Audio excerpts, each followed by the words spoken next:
ఆ చెత్తనా కొడుకుని మన ఇంటి నుంచి గెంటేస్తే అక్కడ చేరి మనకు మొగుడే కూర్చున్నాడేంటి?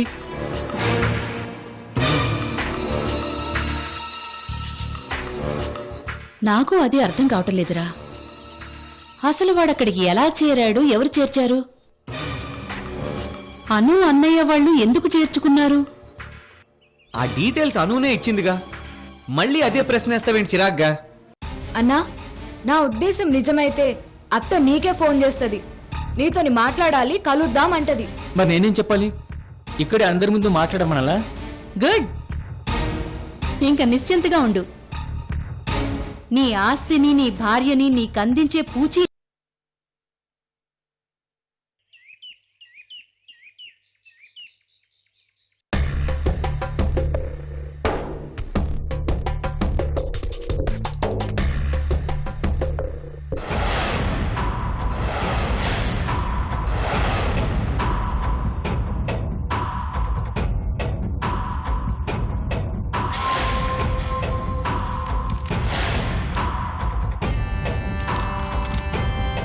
నమస్తే సార్.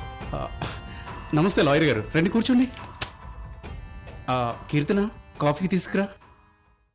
లేదు సార్, నేను అర్జెంటుగా కోర్టుకు వెళ్ళాలి. ఓకే.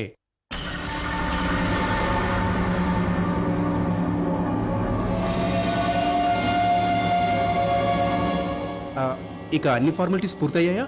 మీరు చెప్పినట్లే ఐఎస్ ఇండస్ట్రీకి సంబంధించిన ఆస్తిని దీపికా గారి పేరు మీద రాశాను.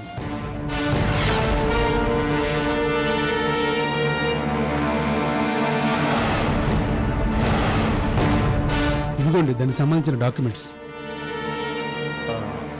ఓకే. మీ అమ్మగారి పేరు మీద ఉన్న అలేకియా గ్రూపుకు సంబంధించిన ఆస్తిని మీ చెల్లెలు అనురాధ పేరు మీద రాశాను.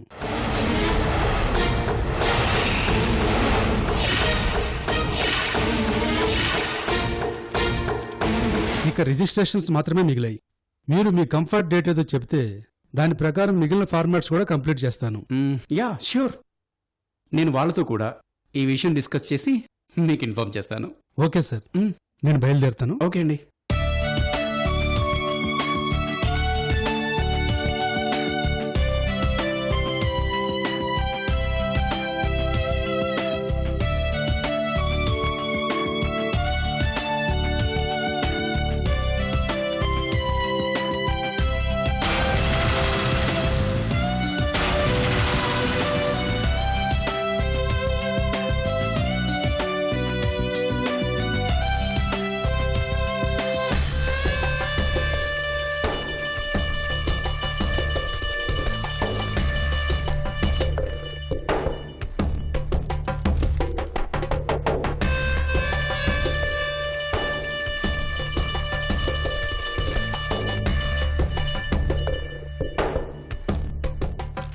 కీర్తన, నీకు గుడ్ న్యూస్ చెప్పాలి.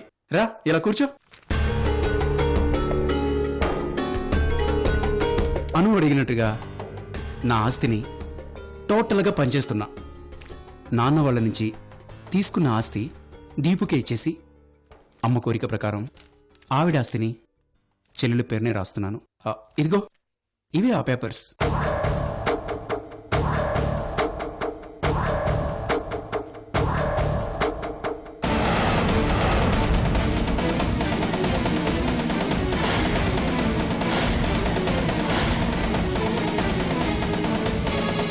ఇప్పుడు నాకు చాలా ఆనందంగా, తృప్తిగా ఉంది కీర్తన. మనసెంత తేలిగ్గా, హాయిగా ఉందో తెలుసా? మొత్తం భారమంతా ఒక్కసారి దిగిపోయినట్టుగా ఉంది.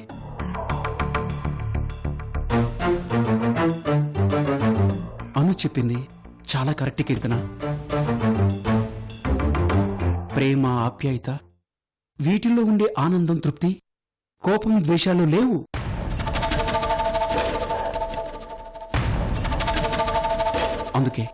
అందుకే వీటన్నిటినీ ఇచ్చేసి ఇన్నాళ్ళు మిస్ అయిన ఆనందాన్ని, ప్రేమని నా చెల్లితో పంచుకోవడానికి వెళ్తున్నాను.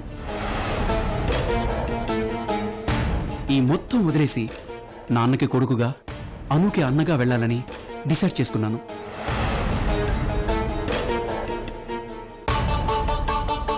కీర్తన, ఈ కంపెనీలో నీకున్న హోదా, ఫ్రీడమ్ యాజ్ ఇట్ ఈస్గా ఉంటాయి. ఇంతవరకు నువ్వు చూపించిన ఆదరణని నేను మర్చిపోలేను Keerthana. With in short period will meet again. Bye కీర్తన.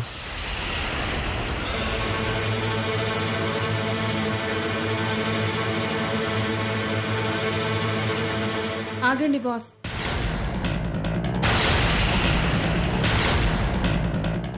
ఏంటి అన్నీ ఇచ్చేసి అంతా వదిలించుకోవాలని వెళ్ళిపోవాలని డిసైడ్ అయిపోయారా? కీర్తన, మరి నా విషయం ఏం చేస్తున్నారు బాస్? కీర్తన, అది ఏం మాట్లాడుతున్నావు? అసలు మీ కళ్ళకి నేను ఎలా కనబడుతున్నాను బాస్? యూస్ అండ్ త్రో వస్తువులా కనపడుతున్నానా? ఇన్నాళ్ళు పక్కనే ఉండి చూసుకున్నాను. ఎవ్వరూ లేరని ఫీల్ అవుతుంటే నేనున్నా అని భరోసా ఇచ్చాను. నా ఇంటిని మీ ఇల్లులా చేశాను. నా ఒంటిని మీ సొంతం చేశాను. మీ బాధే నా బాధగా, మీ ఆనందం నా ఆనందంగా ఫీల్ అయ్యాను. టోటల్గా నేను నాది అనేది పూర్తిగా మర్చిపోయి మీకోసం, మీ ఆనందం కోసం అంకితమైపోయాను. మీకోసం అయిన వాళ్ళని, ఉద్యోగాన్ని, అన్నిటినీ వదులుకున్నాను. అందుకు ఇదా మీరిచ్చే గిఫ్ట్? గెస్ట్ హౌస్ లో ఉపయోగించుకుని వెళ్ళిపోతారా? కీర్తన, నా ఉద్దేశం... ఓకే, గెస్ట్ హౌస్ నే అనుకోండి, నో ప్రాబ్లం. కానీ దానికి ఓ అమౌంట్ పే చేయాల్సి ఉంటుంది కదా. అది పే చేసి బయటకు కదలండి.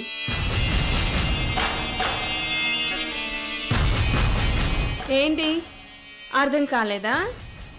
నాకు రావాల్సిన వాటా కింద కొంత ఆస్తి రాసి అప్పుడు మీ చెల్లెల దగ్గరికి వెళ్ళిపోండి.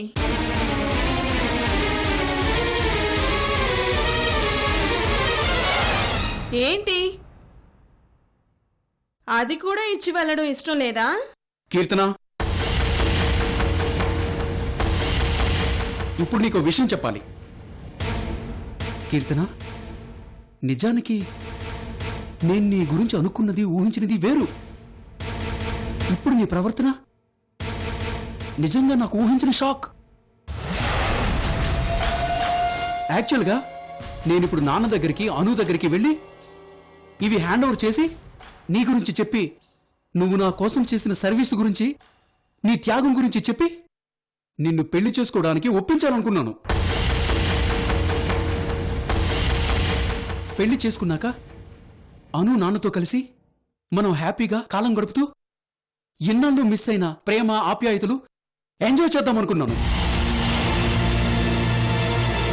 కానీ అమ్మ ఎప్పుడు ఒక మాట చెప్తూ ఉండేది, మనం ప్రేమించడానికైనా, ద్వేషించడానికైనా, దగ్గరికి తీసుకోవడానికైనా, దేనికైనా ఓ అర్హత ఉండాలరా అనేది. ఇప్పటిదాకా అది ఆఫీస్ మేనేజ్మెంట్ వరకే అనుకున్నాను.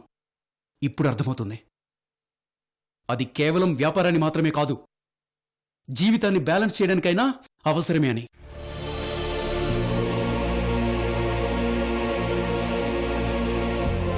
కుక్కని తీసుకొచ్చి సింహాసనం మీద కూర్చోబెట్టడం తప్పే. ఎన్ని యుగాలు మారినా ఈ నీతి మాత్రం మారదు. I hate you. Good bye.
ఏంటమ్మా శ్యామల, ఏంటిది హఠాత్తుగా?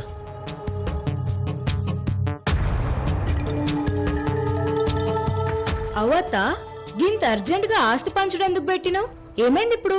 ఆ ఏం లేదమ్మా, ఇలాంటివన్నీ మోయగలిగినంత కాలం బాధ్యతలే, మొయ్యలేనప్పుడు మాత్రం బరువు అవుతాయి.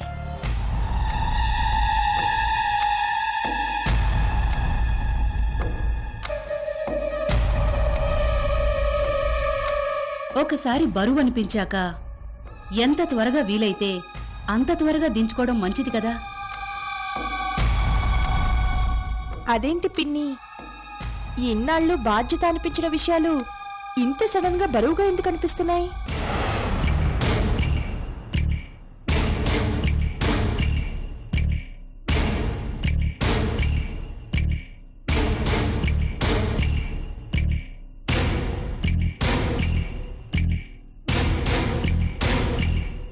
ఏం మేనేజ్ చేస్తున్నావే? ఎవరైనా చూస్తే నీ అంత త్యాగశీలి ఈ లోకంలో ఇంకెవ్వరూ లేరనుకుంటారు. అంటావే, ఇదేం కర్మ, ఇంకెన్నైనా కూడా అడుగుతావు, టైం నీది. కాని అను మెడలో కైలాష్ 3 ముళ్ళు వెయ్యని, అప్పుడు చెప్తా ఒక్కొక్కళ్ళ పని.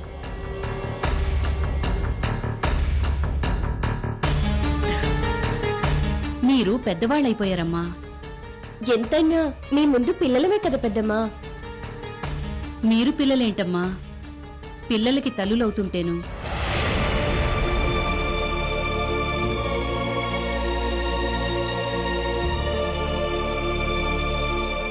అవుమలా, పిల్లలు అన్నాక సాల్బార్ గట్లనే ఉంటారా అత్త? బోల్, పెద్ద అవుతారు, పెళ్లి చేసుకుంటారు, పిల్లల్ని కంటారు. నువ్వు గట్ల చిన్న పోరిగొండి పెద్దైన దానివే కదా, ఏమంటున్నా?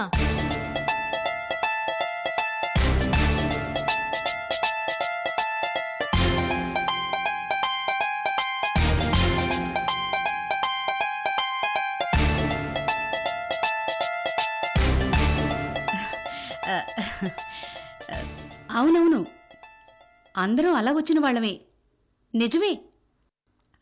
అదే ఏదో చనువు కొద్దీ అన్నాన్లే కోడలు పిల్ల.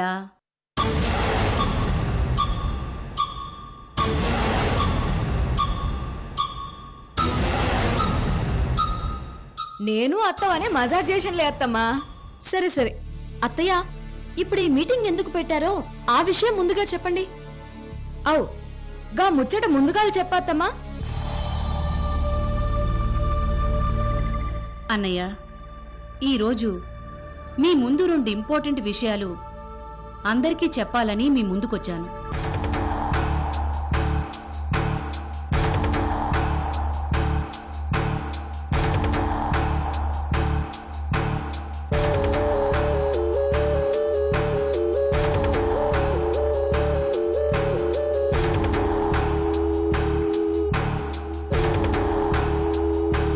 మొదటి విషయం అశ్విని జయకృష్ణలది. నిజమే, జయకృష్ణని నేనే సెలెక్ట్ చేసి అశ్వినితో పెళ్లి జరిపించాను. తను గొప్పింటి దత్తపుత్రుడు అనుకున్నాను, కాదని తెలిసింది. సరే, ఏది ఏమైనా తనని అపార్థం చేసుకుని ఇంటి నుంచి పంపించేశాను.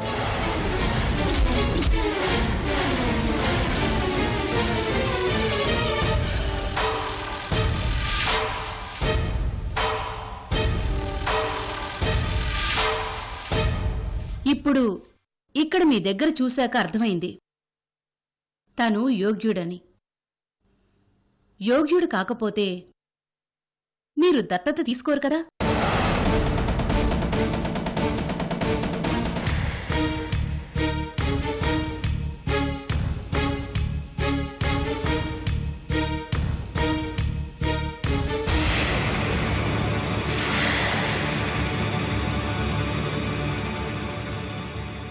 ఇంకొక విషయం ఏమిటంటే,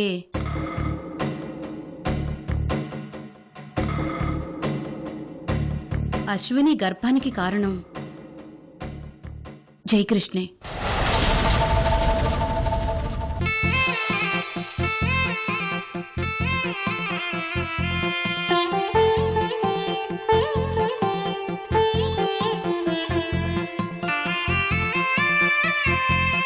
అరే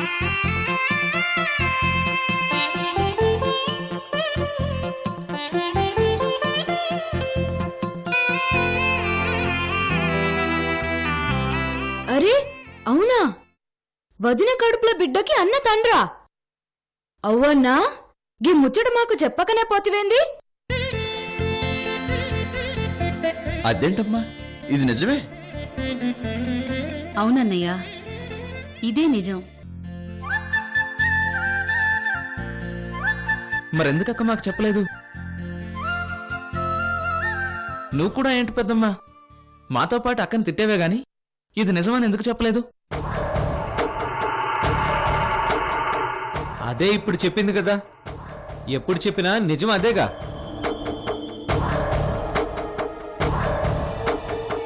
మేమంటోంది ఈ విషయం అప్పుడే ఎందుకు చెప్పలేదని. పెద్దమ్మ అలా చేసిందంటే ఏదో కారణం ఉండే ఉంటుంది కదా, అందుకే అడుగుతున్నాం.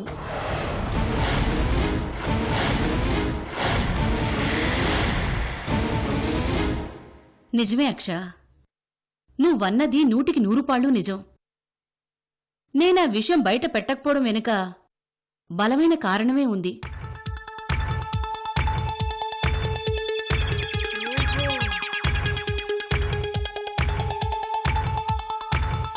అశ్వినికి నా మీదున్న అనుమానమే దీనికి కారణం.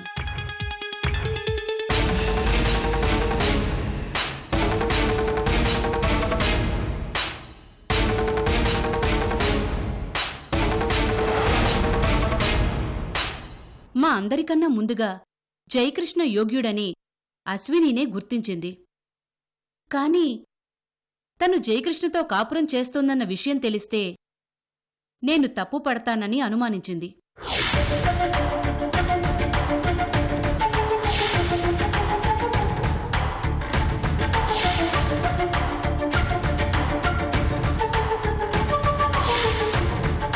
తనని ఇంటి నుంచి పంపించేశాం కదా, అందుకేనన్నమాట.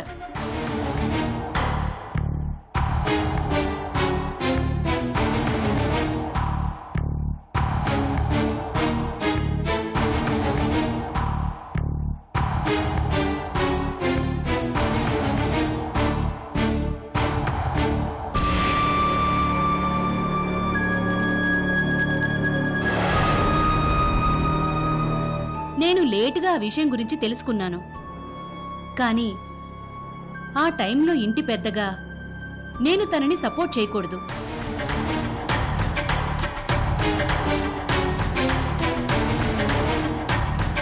ఇలాంటివి ఎంకరేజ్ చేయకూడదు. అందుకే అశ్విని మీద ప్రెషర్ పెంచాను. తనంతట తాను చెప్తుందేమోనని చూశాను.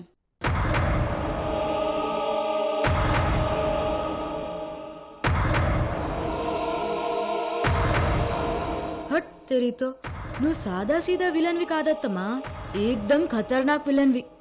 ఏం మాట మార్చినవు? ఇక అశ్విని చెప్పేలా లేదని అనిపించింది. ఇప్పుడు జయకృష్ణ కూడా యోగ్యుడిగా రుజువు అయ్యాడు కాబట్టి ఈ విషయం సెటిల్ చేద్దామని మీ అందరి ముందుకి వచ్చాను.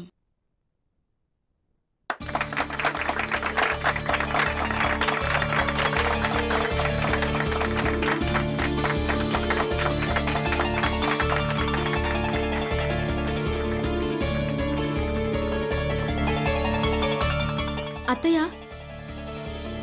మీరు నిజంగా గ్రేట్. మీలో నిజాయితీ లేకపోతే ఇంత ధైర్యంగా నాకు అశ్విని విషయం తెలుసు అని చెప్పరు. మేం మిమ్మల్ని నమ్ముతున్నాం. పెంచిన తల్లి మనసు మీది. అశ్విని వదిన ప్రాబ్లంని అర్థం చేసుకుంది. అందుకే ఇంత ఓపెన్ గా చెప్పగలిగారు. హ్యాట్స్ ఆఫ్ టు యూ వదినా. ఇప్పుడు నాకెంత ఆనందంగా ఉందో తెలుసా? మీకు ఇలా అయిందని తెలిసినప్పటి నుంచి అస్సలు మనశ్శాంతి లేకుండా పోయింది. థ్యాంక్స్ అత్తయ్య. మా వదిన మొహంలో మళ్ళీ ఆనందం చూస్తున్నాం.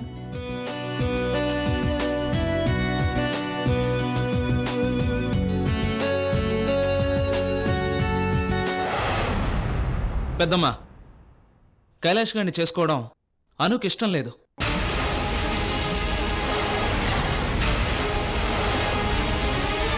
నువ్వంటే నాకు ఇష్టం లేదని చెప్పేయి.